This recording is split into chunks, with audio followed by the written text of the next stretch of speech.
বন্ধুরা, আজ আমি বানালাম বাঙালির ঘরোয়া পটল চিংড়ি। প্রথমে পটলগুলোকে এইভাবে ছাড়িয়ে দুদিক চিড়ে ভালো করে ধুয়ে নিলাম। তারপর চিংড়ি মাছগুলো ভালো করে ধুয়ে ছাড়িয়ে রাখলাম। কড়াইতে তেল গরম করে পটলগুলো ভালো করে ভাজতে দিলাম। প্রথমে নুন দিলে জল বেরিয়ে যাবে বলে কিছুক্ষণ ভাজার পর নুন ও হলুদ দিয়ে আবারও ভালো করে ভেজে নিলাম।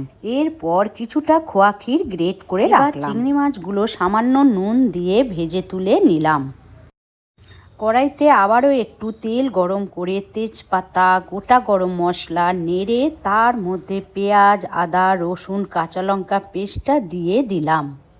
পরিমাণ মতো নুন, হলুদ, জিরের গুঁড়ো, ধনের গুঁড়ো, লঙ্কার গুঁড়ো দিয়ে সামান্য চিনি দিয়ে মশলা কষিয়ে খোয়া ক্ষীর দিয়ে আবারও ভালো করে মশলা কষিয়ে নিলাম। তেল ছেড়ে এলে ভেজে রাখা পটল ও চিংড়ি দিয়ে নেড়ে নিয়ে জল দিয়ে দিলাম। পটল সেদ্ধ হয়ে গেলে গরম মশলার গুঁড়ো দিয়ে দিলেই তৈরি আজকে পটল চিংড়ির তরকারি। বন্ধুরা, এইভাবে একবার পটল চিংড়ি খেয়ে দেখুন, অবশ্যই ভালো লাগবে। ভালো লাগলে আমাকে লাইক, শেয়ার, কমেন্ট সঙ্গে সাবস্ক্রাইব করতে ভুলবেন না। ধন্যবাদ।